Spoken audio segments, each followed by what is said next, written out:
What's going on, everybody? Welcome back to TOJ Talks. I'm your host, Will Parkinson, at WillPaul11 on Twitter, Instagram, TikTok, the whole social media gauntlet. Another episode back, early June. We've got a little bit of football going on. Practice is essentially helmets and shorts, so it doesn't really matter at all. But um, we got a special guest here, someone who basically tortured the Jets fans for the last probably 13 years or so. Devin McCourty, Football Night in America, Patriots legend. How we doing, man? And brother of Jason McCourty, who's a good friend of the show. Yeah, man. And it's funny too. You mentioned like just helmets. I used to love this time of the year. We'd be in there and like we're getting better, we're working. And every so often, Bill would come in a meeting. He would go, I mean, you guys think this is real football. Like, this shit isn't real football. We'll see what you can do when we come back for training camp, real football. So it's a reminder as fans. And now, like, I love it. I'm all into it. Let's know what's going on. But it is a reminder, like, this is just kind of glorified two-hand touch out there. So take it Yeah, for no. what it is. Listen, every day we're gonna get an Aaron Rodgers clip, at least one or two no look throws, and Dolphins and Patriots fans and Bills fans are gonna say his Achilles looks bad. Jets fans are gonna say he looks good.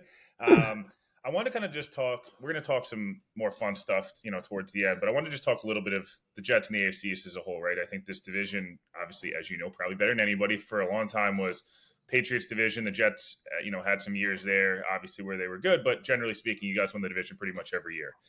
Transition, the Bills have won it the last 5 years, I believe. And Patriots in a rebuild. Dolphins start well and choke kind of seemingly every year. Bills can't get past the Chiefs. And then there's the Jets. And I truly believe, and this is not even a bias thing, this roster on paper is very, very, very good. Yep. How do you see this Jets team, and what do you see from Aaron Rodgers this year? I know it's almost a boring question at this point, but I kind of feel like I have to ask. I mean, it's funny because we just did a Football Night in America podcast yesterday, and I was on with Jason Garrett, and we talked about like biggest questions going into the summer that you're looking forward to of seeing in training camp. And I put Atlanta and the Jets as like two of those teams that the expectations so high that they could have a bad season and it really be a really good season. But you look at Atlanta and they were the team that, like, if they just had a quarterback, like we watched them last year, all of these young, talented guys, then they added more guys. They added Rondell Moore. They added Mooney. So now you're like, okay, and they got Kirk Cousins, like, let's go. And then it's a reminder of like, well, Kirk Cousins tore his Achilles last year. Is this team going to go win the division? And that to me is one level. You look at the Falcons. I think a whole nother level is the Jets because of what Aaron Rodgers has done in this league. But not just that, but the defense, how good this defense has been since Salah came and took over. They've continued to keep this team in games. Last year, when I think the season was dead week one for a lot of people, you looked up at certain parts of the season and was like, well, if we win, 3 out of our next 4 or 5 games, we're going to have a shot to make the playoffs. And that was strictly off the back of the defense of them continuing to go out there, no matter when it was Zach Wilson in there, when it was other guys in there, that was just like a rotating door of different quarterbacks you're thrown in there. So to me, you look at this team and you bring Aaron Rodgers back if he can stay healthy, but then you also add Mike Williams. You also add Tyron Smith from Dallas. So you're looking at the kind of pieces, then you draft the first round tackle. You have all of these guys that now come in on offense, and it's youth, it's some veterans, it's different guys that, to me, you're looking and you're saying, like, these guys should be difference makers for this team. And in this market in New York, New Jersey, it's all in. Like, they want to see a Super Bowl, but that's my biggest fear of this, the expectations being so high that you don't realize, like, hey, if we make it, into the wild card and we make it to a divisional round, like, that's a good year. But when you have a quarterback who's 40, it's like, we got to win right now. Yeah, it's funny you mentioned that because when Jason was on, I always ask everyone, like, what's fair expectations, right? What's a successful season? And obviously, Super Bowl or bust for every year is a good organization's thinking that way. But Yep. for me, I'm thinking if this really is truly a 2-year window, right? Rodgers essentially he's got the 2 years left on the deal. Again, we have no idea. He's also talked about playing 4 more years. I really have no idea what's going to happen. Let's just take it day by day at this point, with him. But if it's really a 2-year window, I think getting a home playoff game, which they have not had since 2002, winning a playoff game and at least like establishing yourself like, hey, you establish this culture where like we're going to be a playoff team, we're a contender. If you go further in that, that's fine. But you look even back at 2008, 2009, 2010, the last time the Jets were good. 2009, they almost arrived a little early. Mm-hmm. And then obviously, 2010, they come in and it's like a disappointment they didn't win a title. But 2009 was a success, making it to the conference title game. It's a little different now because you don't have a 22-year-old Mark Sanchez like Mm-hmm. to make the excuse of. You have a Yeah. 40-year-old Aaron Rodgers. It's a little different. Are you? Where's your like confidence level? Rodgers is 80-90% of really good Aaron Rodgers. I think 2022 he was. I guess if you're an anti-Rodgers guy, let's just call it what it is. You're gonna be like, hey, I don't really care about the thumb, and he's 40. He's injured the last 2 years. If you're a pro Rodgers guy, you're like, hey, the arm still looks amazing. He won 2 MVPs in the last 3 years he's played football, and he had a broken thumb and rib injuries, and the Packers kind of sucked in 2022. Mm-hmm. So, like, where do you fall in that? Are you kind of in the middle? I feel like that's really the reasonable place to be at this point. I agree 100%. I think, like, before you said that, I was going to say I'm right in the middle because I think there's a reality of age and father time, but I think there's also a reality of what these guys now do to protect their body and to create longevity. The Aaron Rodgers, the Tom Brady's, like, these guys are spending a ton of their own money to make sure they can keep playing. So sometimes we're like, well, we're just waiting for the fall off. It just keeps getting pushed back. Like you look at Brady, he's retired now, and his last game in Tampa, he threw the ball 56 times. So it's like reality is you kind of like, well, the guy could probably still play. And I think for Aaron Rodgers, I think the biggest thing this year is playing the quarterback position at a high level. He doesn't need MVP stats. He doesn't need all of the craziness. I look at Peyton Manning 2015 with that incredible Denver defense.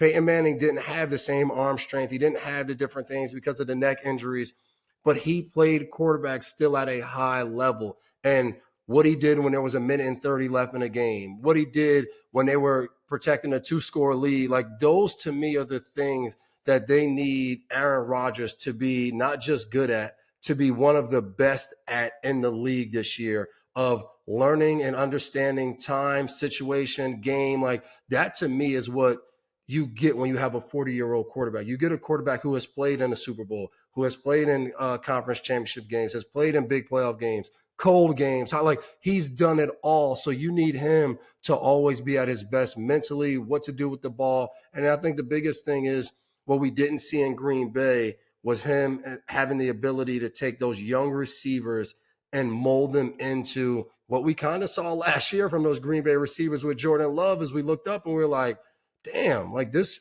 core group of guys pretty good. And I look at Malachi Corley, you're like, all right, Aaron Rodgers, how can you take him, take Garrett Wilson, Mike Williams? Like, how can you take these young guys and create this just core group that if one guy gets hurt, it doesn't matter because another young guy steps up because you're that good at quarterback?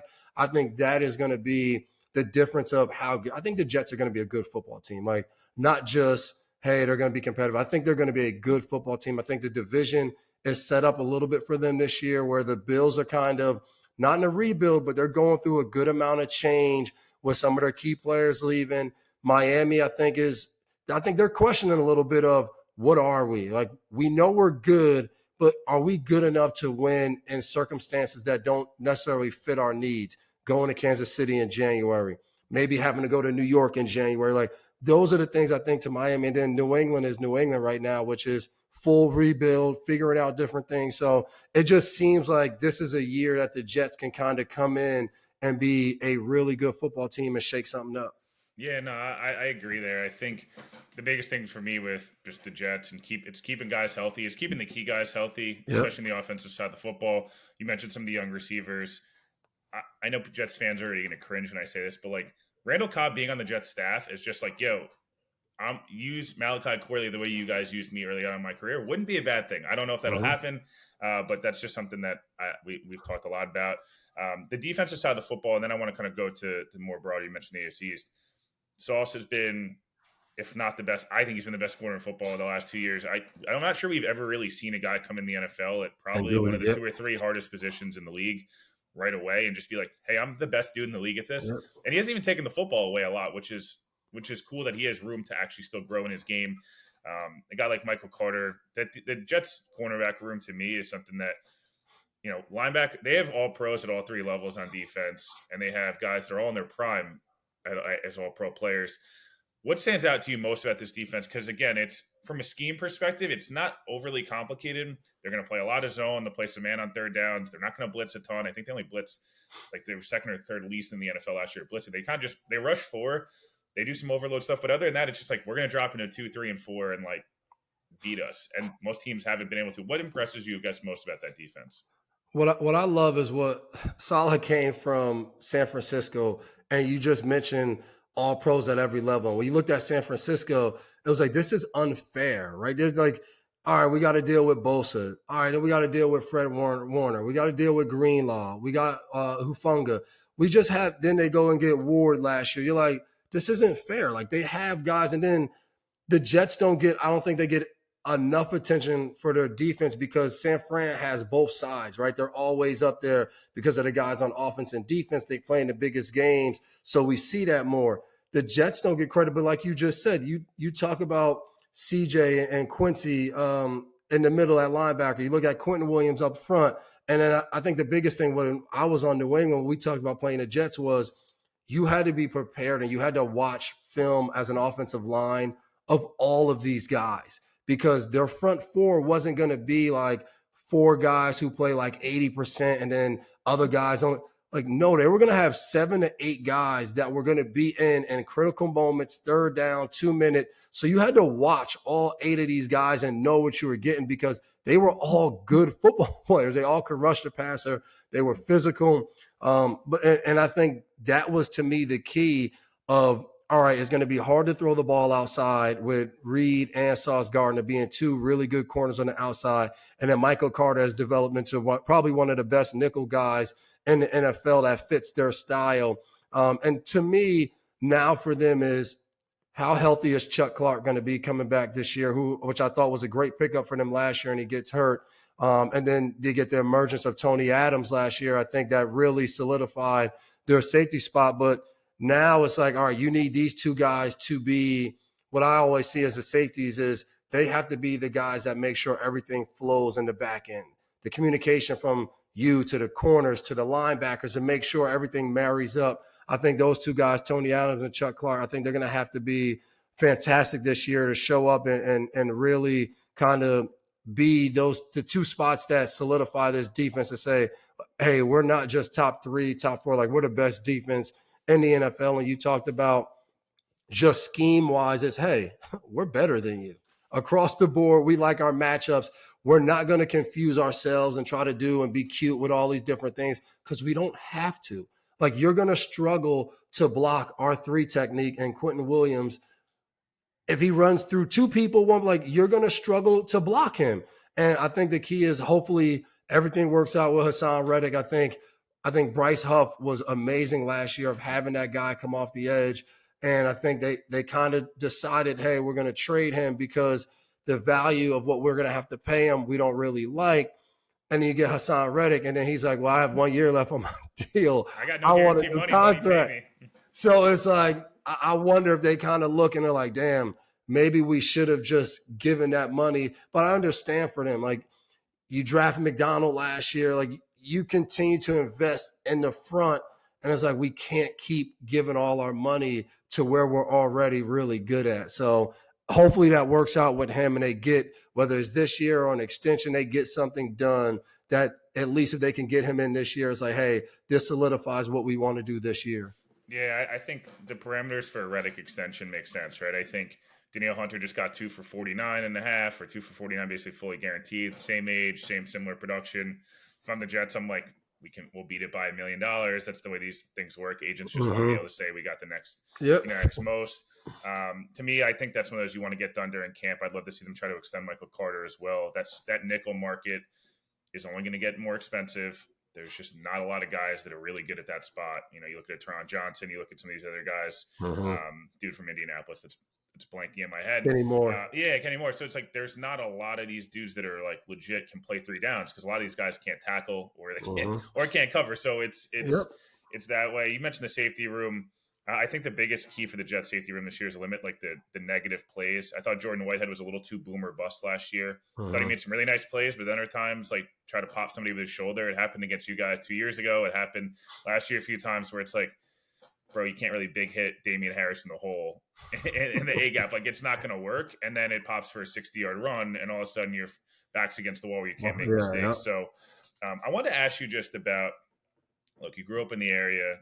You obviously had a lot of success against the Jets, and like, what was what was the mentality going into a lot of those games? Because I felt like it became very mental until last year. That's why I argued with people for weeks last year. The Jets had to go in and try to beat New England last year. I know it would hurt their draft pick, whatever. You cannot go into another year of like, hey, we haven't beaten them in 20 fucking years in New England and the whole thing, right? Like, it was a mental thing. You saw CJ Mosley like talk about it avidly. He's like, we have got to win this game. And like, I understand the draft pick stuff and it doesn't really matter, but it does matter. Do you feel like that has became so mental at one point? I know the roster, because the rosters were not always like so few and far. They were Well, close. You guys there were was close at times. at the end of my career. I mean, honestly, the Jets roster was probably better than our Yeah, roster at times. 2022 in New England, Like that was tough. there was like you look, yeah, like Marcus takes the punt return back to end the game, and you kind of look at that game and you're like, this How did we team, just win that game? this team as bad as an offense that you're gonna play all year for the Jets, and it's like we hold them to 3 points all game. Like we're in this 3-3 game, and it's like this is, and I thought last year was the main indicative that like the Patriots were one of the worst teams in football last year. They won 4 games, and you look up and you're like, well, one thing we can guarantee, like one of the wins is against the Jets, and you look at that and you don't want to be a team where like this one team, no matter how bad they are, they always know there's 2 wins against us. And to me, they played the Patriots now at the end of the year where the first time they played them, they got a win, but the Patriots, like their season didn't already go downhill. At the end of the year, it's like, all right, now this team, we get it. We're not going anywhere. We're not good right now either. But there were times, like we said, there were times during the season where the Jets had a chance. And this is with multiple quarterbacks playing. I can't think of the last quarterback that played. We called the Trevor Simeon. but not Trevor, before Trevor Oh, Simeon. Tim Boyle. Yes. It's just a And disaster. we're just looking at the college stats and we're like, how's this guy even in the NFL? Like this looks crazy. But then you looked up and you're like, they're in the game. Like they have a chance to win. Like the Black Friday game we called on Westwood One Radio, the Jets are they're kind of in control of the game. They get back-to-back interceptions, and then the Hail Mary gets picked off by Javon Holland and he scores.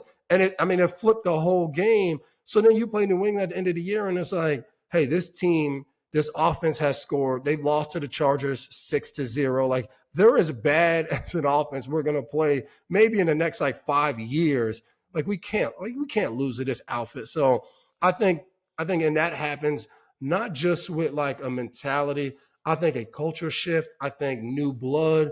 I think these younger guys who are now on the Jets team, they don't care about what Brady did the last 15 years at New England. They're like, that's long gone. Like I watched that when I was in middle school. Like that's irrelevant to me. This is us now. Like we're the Jets. This is Jet Life Stadium. Like all of these things that I think they fully believe in. And I think what CJ Moses probably spoke about is that's cool to believe in it. We have to go do it. And them doing that at the end of the year should make them feel like they should come in and say, hey, the teams for us to beat now, Buffalo and Miami. New England has to be, their mentality should be New England has to be a guaranteed 2 wins that we get in our division. Now we have to see, can we go get 2 against Buffalo and can we get 2 against Miami to now talk about winning the division, home field playoff game. Like that's what the things you have to start to believe in and do. And it doesn't mean you don't prepare. Like, when you play New England, it's going to be tough. No matter what their record is or what goes on, this game is going to be tough because it was the same way when the Jets record wasn't good and we would have to play them. We knew it was going to be a tough fought game, but we knew we had to throw the knockout blow. And I think they have to have that mentality going into the season. No, I couldn't agree more. I think this year the difference in who wins the AFC East is who slips up against New England. Again, maybe New England catches fire and they become the Texans of last year, and Drake May hits the ground running, and we have a different You know, I'll conversation. be all for that. Yeah, no, of course. I'm going to ask you one question that I know Jets fans are going to hate, but I'm going to ask you anyways. You guys obviously you were part of the Darnold stuff. You were part of you. I'm not sure if Zach Wilson thought you were on the Jets at points. Like I'm genuinely like I'm kind of half joking, obviously, but what what do you think was a majority of that? You think it was? I know we talked about some of the mental side, right? And there's all the culture, and I think there is like an aspect of Bill scared a lot of quarterbacks into not making a mistake, and then you end up making a mistake. Um, the ghost games, in particular, and then 2020, I guess it was 2021 or 2022. You know, when you guys came to the Jets, it was maybe 2021. No, 2022, right? They were 6-2. You guys came in. You guys were kind of teetering in that like, are we going to be a playoff team? Are we not? And that there was just it was 10-3. The pick six doesn't happen. It gets called back. And then like Zach's brain broke. And I don't know what happened, but like, can you just walk me through why you felt like you guys had so much success against specifically Jets young quarterbacks and you yourself, like, was it you guys just like fooling coverages? What happened? Because it was like, I'm like, dude, you can't possibly throw this ball. Like, what are you doing? And it just kept happening over and over again over multiple quarterbacks. Yeah, man, I think the genius of Bill was understanding what type of quarterback we were playing. I think as players, when you're in the NFL, I'm going to watch the film. I'm going to see all of that. But I think the aspect that Bill, to me, is so great at is he can give you the full picture of, I don't know what Zach Wilson looked like at BYU. I didn't watch Zach Wilson at BYU. Bill comes in, and if Zach Wilson spins out and he loops around and he throws the ball, Bill will come and tell you, like, this isn't like a young guy just trying to make plays because he's in the NFL. Like, this is who he was. And he'll tell you, like, this is at BYU. He rolled around, he made plays. Bailed out of clean